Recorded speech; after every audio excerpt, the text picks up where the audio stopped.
Good morning, Ben, and welcome to the Breakeven podcast. Thanks very much for coming along to share your story. Let's start at the beginning and ask you, how did you get into gambling? Yeah, thank you for having me, first of all. And got into gambling by fluke, really. I say by fluke, that's probably not the right terminology. Um, but it was circumstantial to environment. So I left a nightclub at the age of 17, so was in there underage, and everyone had not really finished drinking and, wanted the party to carry on. And we sort of stood there and thought, where's the place to go? Where is 24/7? Where can we get a drink? And everyone alluded to the casino. This was the thing that was done. Just to put it into context as well, it was my first time in a gay bar. So I'd gone through all of this sort of exploration around sort of sexuality and etc. And it was my first time in there. So I didn't want to not go with the flow. So I just was like, Yeah, yeah, okay, feel included, go with the flow. Went to the casino, which I thought was brilliant, to be honest. I literally walked in with the flashing lights and there was a live singer, and I thought, wow, this is great. But then it turned out to be the worst experience of my life, because on that first visit, I just put £20 on the slots and won £1,000 on that first visit, which back when I was 17 was a lot of money. And that was really was yeah where it all that's began. so all too familiar, Ben, isn't it? That people that develop the addiction, probably 8 or 9 times out of 10, their first experience of gambling is a real positive one. So Yeah, then you get the irrational thought pattern that it's easy money. 100%. And I mean, what didn't help for me was the following few months. I turned 18 after, and then it become a social thing. So going Yeah. with friends to the casino once a week, and actually that winning streak was reinforced by 6 months of I never lost. Every time I went in, I was walking out with money. I had a large amount of savings from gambling in the bank, and then I thought to myself, this is going to change my life. I'm going to be able Yeah. to buy a house and do what I Who needs to go to work if you can keep winning like that? Yeah, absolutely, absolutely. But I guess my thought process after 6 months changed when I then started to go to the casino on my own. Yeah, I thought it was greed, complete greed, from that mindset of, do you know what, this will change my life. Didn't want to split my winnings with friends, and thought I'll start going on my own. But it wasn't as an alternative. I started going to the casino on my own, plus still doing the social with friends. So at that point, I've now doubled up my visits to the So casino. even in the early days, you're sort of masking your problem, but obviously you wouldn't tell your friends you're going on your own, and you still went along to fit in with the crowd and everything. Yeah, Did you at this time actually believe that you could get a living out of gambling, do you think? yeah, 100%. In those early days, I really did believe, do you know what? I can retire by the time I'm 30, travel the world, have a nice car. When I had that first winnings, that first £1,000, I did go on holiday, bought my first car with that money, and had change left over. So because I'd done that from that small amount of money, I thought, wow, do you know what? The world of possibilities here is endless. So Uh, yeah, I really had that mindset. Yeah. So when did you start to realise it might not be fun, it might not be a place where you can earn a living? When did you first start to sort of recognise that or see that? So it wasn't until a few years later, really, even though 1 year after starting gambling, I'd got a bank loan, overdraft, payday loans. I was spending my wages, um, got paid at midnight, and by sort of quarter past midnight, they were gone. Even at that point, I didn't self recognize there was a problem, because I continually told myself, oh, do you know what? Think back to that winning streak. It's going to happen again. So, really, that distorted thinking that I had in my brain was starting to sort of tell myself, no, it's going to happen. It will turn around. It will win. My gambling spanned over 14 years, and it wasn't really until sort of 10 years in, towards the sort of the end, where I sort of thought, this is a problem. And that's when I was stealing money to Yeah. fund gambling. So it was only at that point I thought, God, there's a problem. Even though I could see that the impact across all of the time was, I stopped going to social events. There was relationship breakdown. I yeah, wasn't paying bills on time. My credit file for the first time was, having all these markers and missed payments and everything on it. But still, with all of that going on, I thought it's just a blip. I can get myself yeah. out of it through And gambling. you use the language stealing, but I guess at the time you thought we were just borrowing because when you win, you're going to put it back. 100%, 100%. And that first time I ever did borrow money, let's say, for Yeah, the context, yeah, I remember it vividly. And I did take £300. I went to the casino, won, and put the money back. And my heart was beating so fast. The anxiety that was yeah, there, thinking, God, what the hell have you just done? And actually, one of the worst things at that point was for me not getting caught, because it almost opened the floodgates of, even though I'm telling myself I'm never going to do it again, that's the most silliest thing you've ever done.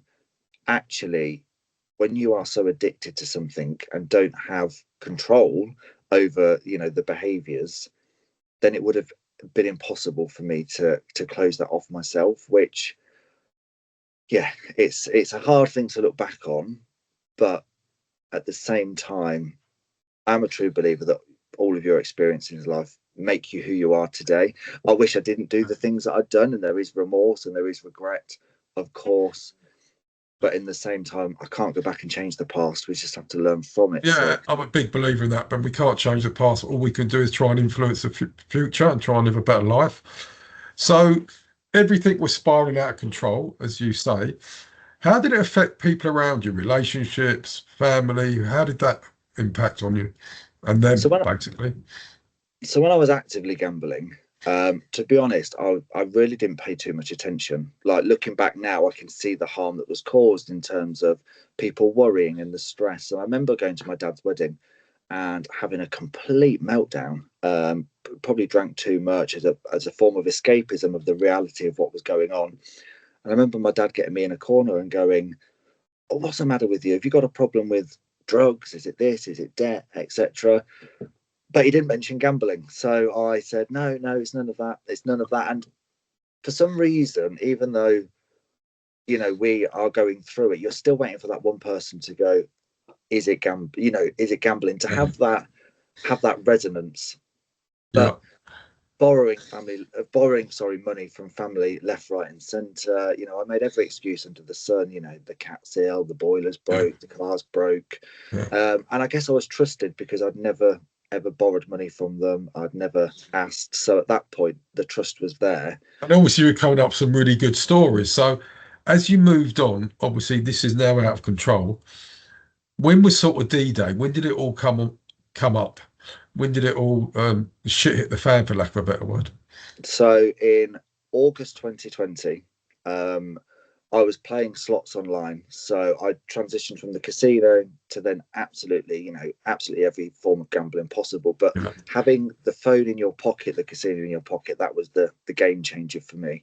yeah, And I was playing online, and I remember sitting there. It was at 3, 4 in the morning, and I had £2,000 balance.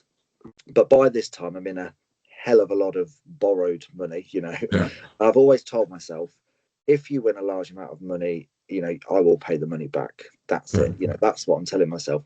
So I'm playing online. And back in the day when I was gambling, you was able to buy a bonus. I know that is now yeah, banned by the UK Gambling Commission. Had £2,000 in the balance, and I thought, I'm going to buy a £2,000 bonus. That I did, and I won £147,000. So I'm sitting there elated, shocked, all of these emotions going on. And I said, right, I'm going to pay the money back. And 2 days later, I've lost all of that money and then went on to deposit a further £30,000 of not my money to try and win that back again. So that was the moment. just go back a bit, Ben. £147,000, would that have got you out of your problems financially, and then you could At, have closed the book and moved on? But as we know, that doesn't yeah, happen you've got very it. often. So at that point, if I'd have taken that £147,000, I could have paid off the fraud of that amount at that time and also had a little bit of money in the bank. So, yeah, that would have resolved a lot of problems. But you sit there already, and I'm thinking, to myself, right, if I pay this money back, then that only leaves me with X amount. And, Yeah. you start to do all these If I win that calculations. again, that's it. You're back in that same mindset Yeah. of, I can now get a living out of this, all my problems away, pay off my debts, and by the time I'm 30, do all the things that you thought initially. Yeah. So obviously, as you say, that didn't happen, and you carried on gambling and lost it very quickly. What happened then? Did you start realizing you had to do something? Did you start looking for support? What happened then, Ben? So I decided that I'm never going to be able to cash out. I'm never going to pay this money back. So there was two options really for me. One was quite a dark thought of, suicide, not wanting to face up to reality of anything that I've done and coming clean. Yeah. And the other option was just take myself to a police station, hand myself into the police. And that's what I did. I did the latter. I just took myself into the police station. So the money you had stolen, was that all from where you were working in places like that, etc.? Yeah. Yeah. So then I went into the police station, told them what I'd done. But that, even for me then, I felt a bit more lost then, because the custody, or the police officer, sorry, manning the desk, were okay, well, we'll make a note of this and then we'll get back to you. So I've built myself up to this heightened state of, I'm going to get arrested and Yeah. questioned, and how long am I going to be there for? And they said, okay, if you can go, and then we'll be in touch. And I just stood there and thought, right, okay, well, now I do need to tell family. Now I do need to tell friends. Now I do need to. So there's part of you hoping that by handing yourself in, that would take care of everybody knowing eventually because of the consequences of handing yourself in. But that never Yeah, happened. no, I thought it was literally going to be straight into prison whilst being investigated, because you've admitted a crime, Yeah. and then everyone would just find out, and I didn't have to face up to it, which was, didn't happen. So I had in my head all of these ideas. If I ever spoke about my gambling, my life would fall apart. Now, I'd like to always sit here and say that didn't happen, but the reality was it did. I had to declare myself bankrupt, lost where I was living, complete relationship breakdown, naturally lost my job, my career of 14 years. So I lost everything. If you want to look at it that way, I don't. That's the day I gained everything. Because what I did was, But at the time, you felt you'd lost everything. at that time, looking back, walking into that police station was the best day of my life, because it was the start of being able to change. Yeah. And So then the from impact, there, sorry, carry on. I'll just say, so the impact now is obviously massive. How long did it then take for everybody to know, people around you are aware of all what's going on? What happened then, basically? So when I handed myself into the police did notify my employer. I spoke to a partner who that day packed a bag and went, and never spoke since. Never spoke since. I told family and friends, who were shocked, but not the reaction I was thinking of, being disowned and thrown away. Actually, it was, how can we help? How long's this been Wow. going on? How long's this been going on for? Why did you not tell us? So that was in the space of 48 hours of handing myself into the police. I then said to everyone, right, this is going on. And family and everyone were quite, really, really supportive. They wanted to learn more about gambling, how they could help. I'd already, just to backtrack a little bit. So when I come out of the police station, I then called the National Gambling Helpline when I got back home. Right. They referred me through to GamCare, who I had 12 sessions of therapy with, who were absolutely amazing. Took on every form and piece of me, not just the gambling. So I was already in some form of support and treatment, and that eased my family's anxiety a little bit, but not fully, because you're just submerged in this complete now uncertainty. And little did I know how long I'd have to live in uncertainty for. So fantastic. You got treatment. They reacted really quickly, managed to have some treatment with Ganka. Did you find any challenges with being from the LGBT community with treatment? So not when in 2020, and this is quite an interesting part of my story, is that before I'd actually committed any fraud, I did go for treatment in 2016. And what happened was, there was some discrimination made basically about sexuality, which I didn't like. Yeah. And then I got an email from my treatment practitioner who said, "You're not ready for recovery. Come back when you are." And I've still got that email to this day. I'm not going to name the provider and bits and pieces, Wow. but actually, I do think if something was a little bit different back then, would I be in the same situation? But you can't live on Yeah. ifs, Ifs and if maybes. what, Yeah. and all Yeah. of that. So yeah, so there was a comment around LGBT back in 2016. So 4 years later, actually, what I found was it wasn't even a thing, which was Yeah. good. Like it didn't in this time round, it wasn't mentioned. It wasn't a thing. The main thing to focus on for them and for me was, let's get you out of crisis and be able to get you into some form of long-term support and then recovery. And it didn't come up. And actually, from my own perspective, in the longevity of different services and support that I've used, actually, there's always been somebody from the LGBTQ plus community there, you know, whether that be in And that's peer support. fantastic. That's fantastic to hear, Ben, isn't it?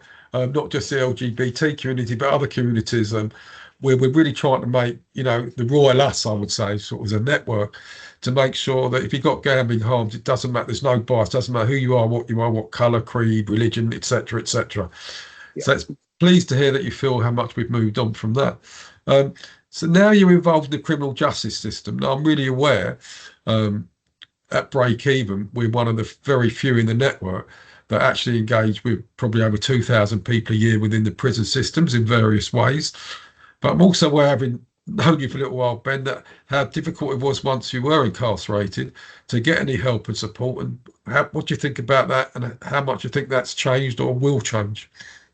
Yeah, so interestingly, I mean, from criminal justice start to finish for me, there was no offer of gambling support or knowledge from criminal justice. When I had the interview at police stage with my investigating officer, she actually, in the interview, in inverted commas, went, "You are in recovery," alluded to that.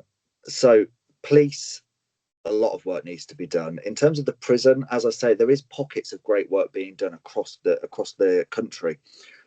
For me, there needs to be a mandated approach. I was fortunate to be at the House of Lords on Tuesday to talk about this very issue with Baroness Armstrong and Lord Foster, to talk about how can we mandate an approach to screening, support, signposting, and release, so everyone experiencing gambling harm can have the same support wherever they are, Absolutely. across the country. So my own experience was in custody. The only support I got was from the chaplain, believe it or not, and that wasn't a gambling harm support Yeah. specialist service. It was actually a Bible studies group, but it was Well, looking more at men's health, and linking, men's mental health and issues into the Bible. And the chaplain said, "Do you want to come along and just talk about gambling?" And that was the only form of support I got. Now, I did ask the governor in the prison, can I carry out some prevalence data to, just to see how many people are experiencing gambling harm? And it's shocking the amount of individuals who are in prison who have experienced gambling harm. There's a direct link to gambling harm with their crime, but it's not even listed in you anything know, to do. and I remember back in 2014, the first prison we went into was High Point. We did a project, basically a pilot, and the pilot was to try and engage with 1% of the prison population around gambling-related harms. Within 3 months, we've engaged with over 10% of the prison population. Well, you know the numbers we're talking about. So sadly, nothing's changed, but let's hope these mandates, let's hope by getting in front of the people you're talking about, that eventually people in prisons will start to recognise that gambling related harm is a major problem. And it shouldn't just be, as I said, in the areas we are. We know that they know that because we're in sort of, I think, 15, 16 prisons, but this needs to be across the country. As you say, other people are doing it. So, Ben, great, not, great that you share your story. I know how much you've moved on now. Um, I just want to touch on, since you've been gambling, you've got a new relationship. How do you think your gambling's affected your partner, even though you weren't together at the time? Yeah, interesting. So when we first got together, was very honest about going through the criminal justice system, about being in recovery, And I know that they had to go away, speak to friends, and Yeah. really, get an understanding of everything. We carried on as normal, so there was really no impact when we first got together. But the biggest impact has been, even though I didn't gamble for 4 years when I met this individual, they had huge impacts of legacy harm, to the point they're in affected other services, Yeah. getting support from the trauma they've experienced of going through prison, as an affected other of the criminal Yeah. justice system, and then coming back out and having to reintegrate into society together and to be able to move forward. And that's really difficult. And I think it's something in the gambling harm space we don't pay too much attention to. I mean, affected others, we do, and it is rising, probably still not where it should be, but it is. But actually, those affected others who become affected others, not through the direct gambling, but actually through legacy harms. Because, like for me, I know that I'm going to have legacy harms of gambling for the rest of my life through the criminal justice system. There was a Yeah. poker hearing of £315,000 that will sit with me for life. Yeah. Markers on my DBS. There's always going to have to be explanations and Yeah. things. And actually, the trauma of that and the impact of partners. So if we want to buy a house, does the mortgage now just have to be in his name? And there's all of it. If we wanted to get married, does he then become liable for some of the poker, etc., etc.? So yes, there is that sort of affected other in terms of just day-to-day living. For those that might not know, Ben, can you just explain what poker is? Yeah, so POCA is a Proceeds of Crime Act, and what they do in the court system in the UK is if you have stolen money, theft, fraud, or also gained illicit money through selling drugs, for example, then the court will put an order in to take that money back. So for me, I stole £252,000. Because of the length of the investigation, what they do is they bring that amount to current day. So the interest added on was about £68,000 through no fault of my own. And then I got a pocket of £315,000. I did again speak about this at the House of Lords regarding, should we be having pockets for people with gambling harm? And the reason why I say, a big question mark over it is that money sits with the gambling industry. That is where the money is. Can we not go to the gambling industry and get that money back rather than an individual who's gone through addiction, and I say lost capacity and has a mental health condition? That's such Gambling. a good idea because it's to me it feels highly unlikely in the current world we live in Yeah. that it would be too much arguing from the industry. And I And that's a say, really interesting point, actually. yeah, and I say, pathological gambling disorder is listed as a mental health condition in the DSM-5. So Yeah. when we look at gambling harm and individuals that are severely experiencing harm, for me, they lack capacity to make an informed choice. So if an individual was standing in court and had committed a crime due to bipolar disorder, schizophrenia, Yeah. anything of that description, a listed mental health condition, gambling harm needs to be now brought into the same Yeah. remit of mental health. And I do know there has been some cases that have gone through the courts recently, where judges have taken this on board. £500,000, I think recently, a lady I've seen in the Yeah. paper. I Who think got all we can say about that, Ben, is from your mouth to God's ears, because that would be a really, really helpful to people who get themselves in situations like you. I could talk to you all day long. I know, yes, sorry, And thanks apologies. very much for sharing your stories. Now, please don't apologise. I'm now aware you're working for Reframe Coaching, who are part of the National Gambling Support Network. You're chair of the Lived Experience Gambling Council, and you've really started to make and have been making a difference for a good few years in this space. So thank you for that. I just want to leave it, Ben, with what would you say to people listening to this podcast that aren't sure what to do, are worried about the consequences like you've accepted? What would your advice be to not only a gambler that might be listening to this or somebody that feels they're affected by it? What would your advice be? The best thing for me, or the best advice I could give, is reach out for support, because a problem shared is a problem halved. And actually, by just having a conversation and starting to open up about gambling harm, how somebody else's gambling is affecting you, you'll start to realize you're not alone. And the biggest thing, I guess, is you don't have to now just make a phone call. So there's the Gamble Aware app, for example. All of the network providers across the National Gambling Support Network all have their own web pages with advice and tools on. So if you want to just make that first step, reach out, look for information online, and then call, make the call, go to GP, referrals to NHS. I mean, there's so many options now for you don't have to feel alone. Just listening to you go on like that, Ben, it's really heartening how far this industry has come, and how the network has grown. And we're pleased to have you a part of it. And once again, thanks very much for agreeing to do this today, Ben. Thank you. Thank you. If you or someone you know is affected by gambling-related harm, please call us on 01273 833 722 or visit our website www.breakeven.org.uk. Alternatively, please call the National Gambling Helpline on 0808 8020 133. Please ensure to like and subscribe to all our social media channels and keep this message out there. Thank you.